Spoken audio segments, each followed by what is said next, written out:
कार्तिक पूर्णिमा की कथा इस प्रकार है। प्राचीन समय में तारकासुर नाम का एक दैत्य था। उसके 3 पुत्र थे, तारकाश, कमलाक्ष और विद्युमाली। पिता की मृत्यु के बाद उन्होंने देवताओं से बदला लेने की ठानी। उन्होंने ब्रह्मा जी की तपस्या कर अमर होने के वरदान के साथ साथ 3 स्वर्ण, चांदी और लोहे के नगर प्राप्त किए। उनके इन तीनों नगरों के कारण तीनों लोकों में त्राही त्राही मच गई। इंद्र और अन्य देवता शिवजी के पास गए। शिवजी ने देवताओं की बात सुनकर एक अद्भुत रथ बनाया। इस रथ में सूर्य और चंद्रमा पहिए थे, इंद्र, वरुण, यम और कुबेर घोड़े बने।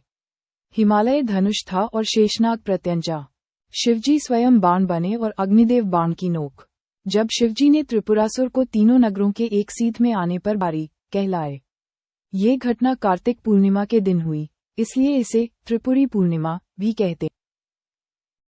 विस्तृत कथा 1। आरंभ। जब भगवान कार्तिकेय ने तारकासुर का वध किया तो तारकासुर के 3 पुत्र तारकाश, कमलाक्ष और विद्युमाली बहुत क्रोधित हुए। उन्होंने देवताओं से बदला लेने का निश्चय किया।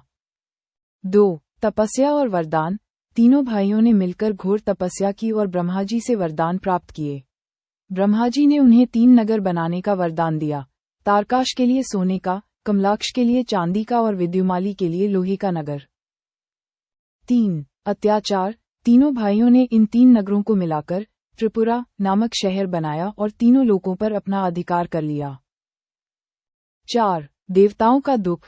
त्रिपुरासुरों के अत्याचार से भयभीत होकर इंद्र और अन्य देवता भगवान शिव के पास गए और उनसे सहायता मांगी। 5। शिव का रथ। देवताओं की प्रार्थना सुनकर भगवान शिव ने एक दिव्य रथ का निर्माण किया। इस रथ को देवताओं से बनाया गया। सूर्य और चंद्रमा पहिए बने, इंद्र, वरुण, यम और कुबेर 4 घोड़े बने, हिमालय धनुष था और शेषनाग प्रत्यंचा थी। भगवान शिव स्वयं बाण बने और अग्निदेव बाण की नोक। 6। त्रिपुरासुर का वध। भगवान शिव अपने दिव्य रथ पर सवार होकर युद्ध करने गए। जब तीनों नगर और उनका रथ एक सीध में आए तो भगवान शिव ने बाण से उनका संहार कर दिया। 7। त्रिपुरारी नाम। त्रिपुरासुर के वध के बाद भगवान शिव त्रिपुरारी कहलाए।